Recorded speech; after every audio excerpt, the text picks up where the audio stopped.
Duli Yang Maha Mulia Sultan Selangor menyeru rakyat bersedia menghadapi sebarang ketidaktentuan termasuk kesan ekonomi susulan perkembangan global semasa, khususnya konflik yang melanda Amerika Syarikat, Eropah dan Asia Barat. Sultan Sharafuddin Idris Shah Al-Haj bertitah konflik dan peperangan yang berlaku memberi impak besar kepada umat Islam di seluruh dunia. Justru setiap rakyat diseru supaya berhati-hati dalam berbelanja. Menerusi titah perutusan Baginda Sultan di Selangor Royal Office, Sultan Selangor dan Duli Yang Maha Mulia Tengku Permaisuri Selangor, Tengku Permaisuri Haji Nur Rashikin memanjatkan rasa syukur kehadrat Allah Subhanahu Wa Taala. Dengan limpah kurnianya, rakyat di negara ini dapat menyambut Aidilfitri dalam suasana yang aman dan sentosa. Baginda berharap umat Islam meraihkan Syawal dengan penuh rasa syukur, kegembiraan serta semangat ukhuwah setelah sebulan menunaikan ibadah puasa di bulan Ramadan yang penuh keberkatan. Baginda turut menyeru umat Islam terus memperkukuh kesatuan dan perpaduan, mengelak sebarang pertelingkahan serta menjadikan apa yang berlaku di luar negara sebagai pedoman. Dalam titah perutusan itu, Sultan Sharafuddin juga menitipkan ucapan selamat Hari Raya Aidilfitri, maaf zahir dan batin kepada seluruh rakyat Selangor khususnya dan Malaysia amnya. Duli Yang Teramat Mulia Raja Muda Selangor, Tengku Amir Shah bersama isteri Yang Mulia Datin Paduka Seri Afsa Fadini Dato' Abdul Aziz berkenan mengucapkan Selamat Hari Raya Aidilfitri kepada seluruh rakyat Selangor. Baginda dan isteri berharap Syawal kali ini memberi kegembiraan, keberkatan dan memperkukuh perpaduan. Menerusi perkongsian di Facebook, Baginda mahu seluruh rakyat menghidupkan amalan santuni keluarga, saudara mara dan rakan taulan.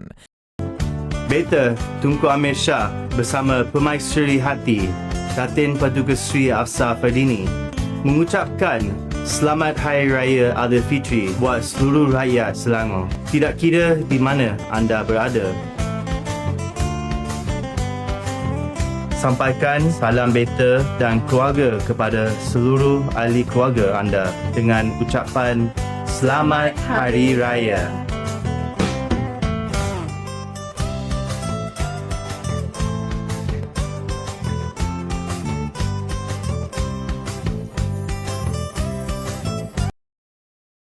Kerajaan negeri memperuntuk RM6 juta bagi program sumbangan korban tahun ini melalui kerjasama tanggungjawab sosial korporat CSR melibatkan syarikat korporat dan syarikat berkaitan kerajaan GLC. Esko Pertanian Datuk Insinyur Izam Hashim berkata sebanyak 800 lembu dan 600 kambing disediakan dengan jaminan kualiti ternakan bagi memastikan agihan berjalan lancar. Menurut Izham, langkah mitigasi turut diambil dengan menyediakan pembekal alternatif bagi menghadapi sebarang risiko. Beliau berkata program ini dijangka memberi manfaat kepada semua 56 Dewan Undangan Negeri DUN di Selangor termasuk pertubuhan bukan kerajaan NGO terpilih dan badan beruniform. Seramai 5 warga emas dari Rumah Seri Kenanga di Ceras menerima sumbangan wang saku RM1,500 sebagai perbelanjaan menunaikan umrah. Ketua Yayasan Menteri Besar Selangor Pemerbadanan atau MBI, Ahmad Azri Zainal Nur berkata, semua penerima tersebut telah berangkat ke Tanah Suci dan akan menyambut Aidilfitri di sana. Yang itu merupakan batch pertama yang dalam fasa pertama ni yang kita salurkan bermula 15 hari bulan Mac dengan seramai 825 orang dengan jumlah lebih kurang 1.23 juta yang mana mereka telah terima manfaat 1,500.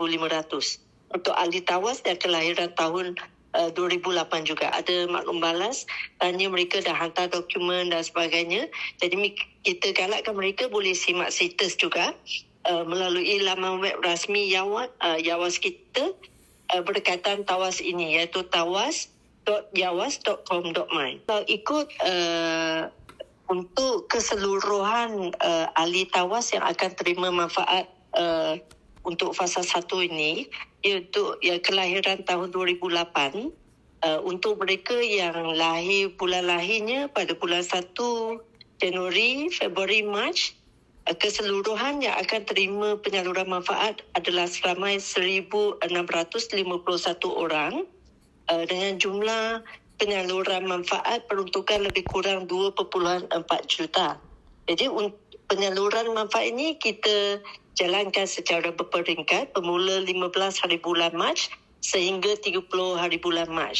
Jadi kalau untuk mereka yang lahir dalam bulan 1, maksudnya bulan Januari, Februari, Mac, belum lagi buat tuntutan, maksudnya mungkin mereka belum hantar permohonan tuntutan dengan dokumen lengkap dan sebagainya. Selagi kami tak terima permohonan tuntutan yang lengkap, selagi itu mereka kena tunggu untuk fasa yang seterusnya. Jumlah keseluruhan untuk ahli tawas kelahiran tahun 2008 yang layak terima untuk tahun ini adalah 21,295 orang yang layak untuk terima untuk manfaat 1,500 ni, dan mereka ni sebenarnya telah berdaftarlah sejak kita mulakan program ini, inisiatif ni pada tahun 2008. Jadi dia merupakan satu tabung amanah yang Kerajaan Selangor wujudkan memang untuk pembangunan generasi akan datang di Selangor ini. Jadi kalau mereka tak tuntut dalam tahun semasa ini, maksudnya sesiapa yang capai umur 18 tahun tu dia ada tempoh setahun untuk tuntut. Kalau dia tak tuntut, lepas tu dah tamat tempoh, kita akan serah untuk keputusan Kerajaan Selangor seterusnya. Jadi saya mengalu-alukan untuk ahli tawas, khasnya kepada ibu bapa ataupun penjaga kepada ahli tawas kita yang layak, boleh selalu melayari kita punya laman web rasmi tawas.yawas.com.my atau melalui aplikasi Yawas untuk membuat permohonan tuntutan supaya kita boleh dapat maklumat yang terkini dan kita boleh salurkan manfaat ini dengan secepat mungkin.